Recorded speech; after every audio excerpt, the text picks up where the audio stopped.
The crystals have archangels and angels of Enoch.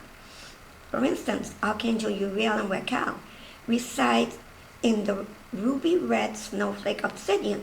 Obsidian comes in gray black obsidian, there's a black green obsidian, there's a blue obsidian, there's also amethyst obsidian, and there's a plain black obsidian.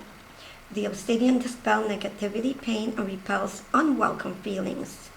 It's good for healing by taking pain away and making one feels better. It is also a protective crystal stone.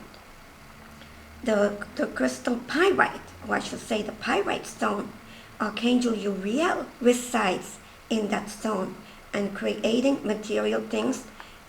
It's also a magnetic stone. It's a money and abundance stone, and it helps in many other areas. It's also good for circulation.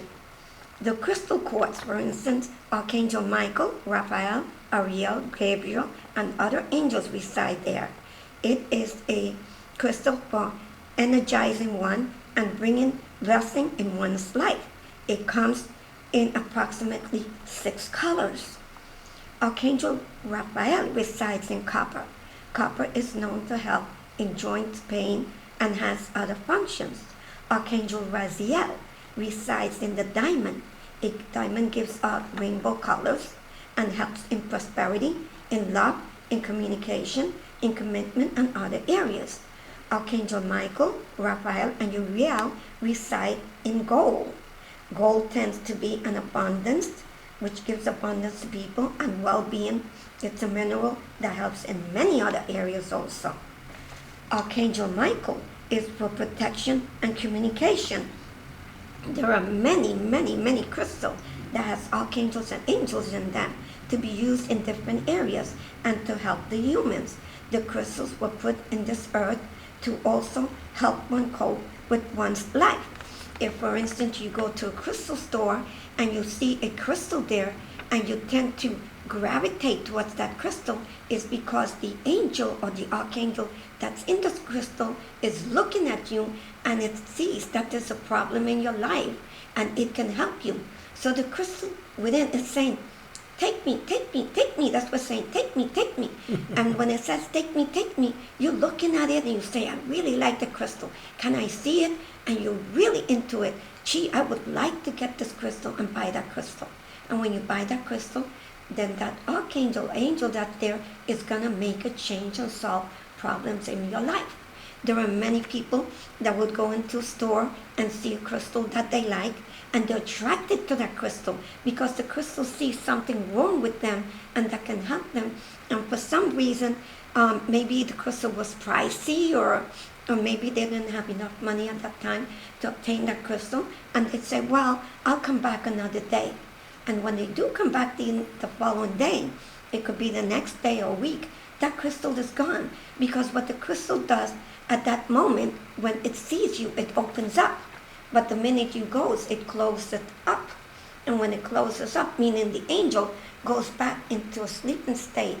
And when it sees another individual come in with the same problem that you have, because that particular angel or archangel is is in tune with helping certain type of problems. Each one of them have a function. And they say, this other person has that same problem.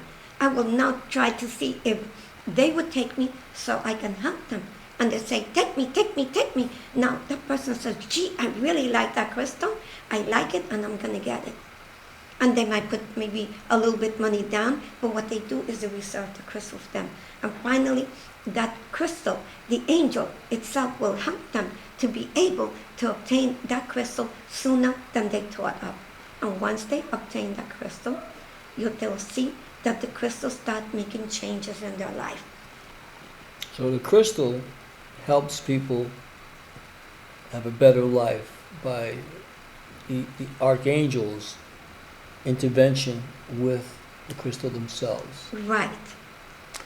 Question for you. Crystals have been around since the beginning of man, is that correct? Right. So crystals are in the ground all over the world, some crystals, like crystal caves. I know in California, other places in the United States that have humongous amounts of crystals, and the energy there is phenomenal to be around crystal energy. I myself was around a crystal that was probably about as big as a tree stump, a large tree stump, and the crystal was worth nearly $1 million. It was on display, and I could not believe the energy this crystal was giving off, and people from all over would come to see this crystal that was on display. I had never seen a crystal that large. The largest crystal I'd ever seen was probably maybe 2 feet to 3 feet high. So I was in awe of this crystal, and we took photos of it. Matter of fact, I have photos of it now that I kept, because quite frankly, when I went back the following year to see this crystal, it was no longer there in the shop.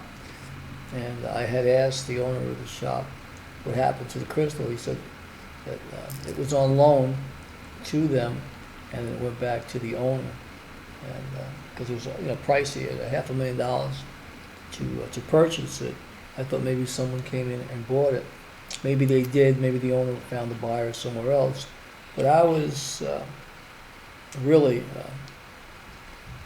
in astoundment looking at a crystal this large. As I said, I had never seen one that large, but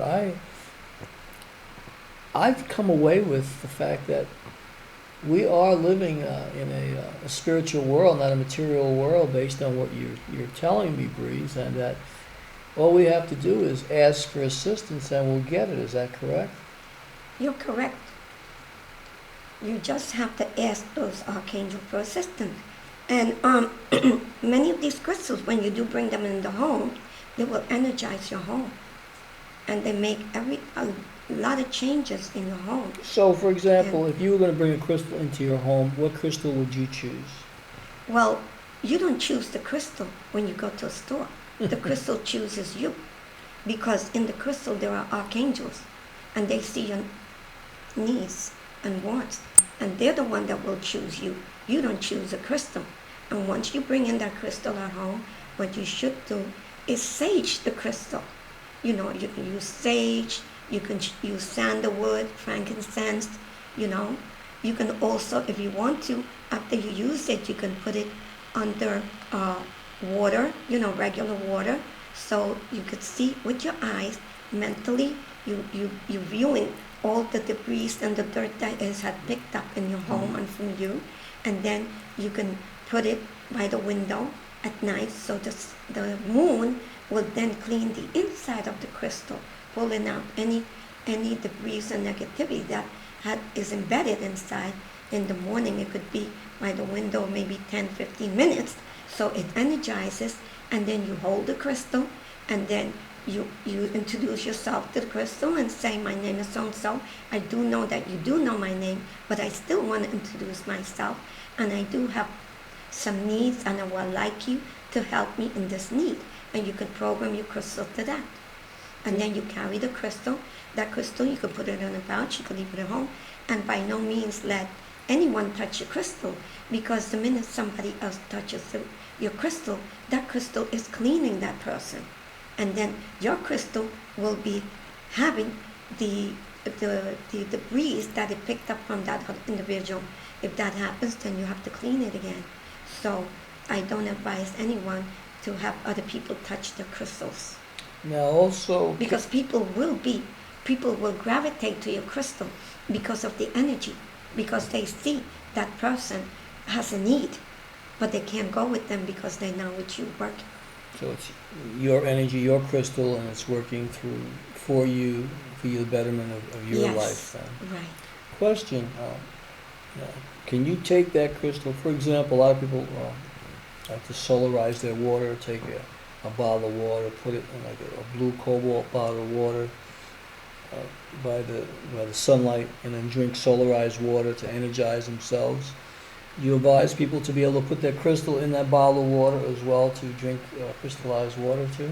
Well, it depends on the crystal, because not all crystals you can do that. And you have to learn how to do that.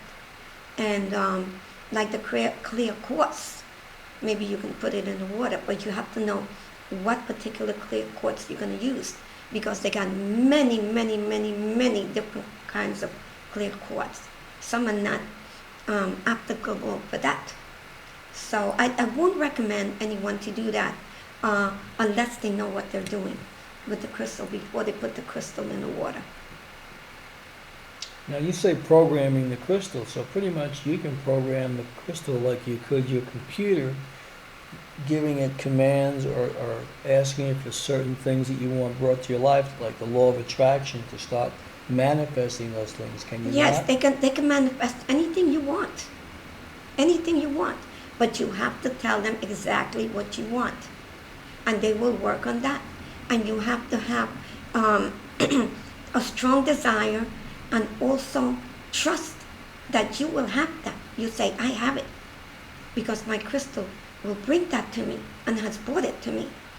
Because by you thinking in those terms, then you are trusting that archangel that will be able to assist you and help you in your need.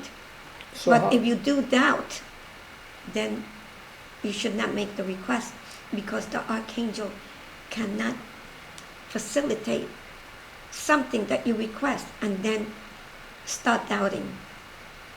Well, you've got to believe, that's for sure. Now, You as far have as to believe. cleaning the crystal, how often do you recommend that a crystal be cleaned?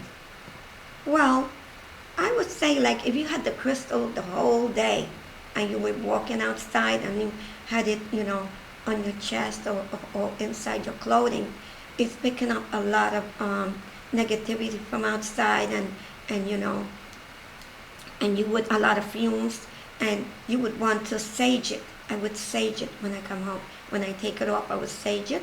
I would put it on top of a little towel by the window, so the moon, whether there's a moon out there or not, will pull whatever negativity it picked up within the crystal, and in the morning the sun will give it energy, and then you're ready to put your crystal on again and use it. And every time you use your crystal, you clear it. If you use your crystal for your body, to clean your body, you have to clear it also.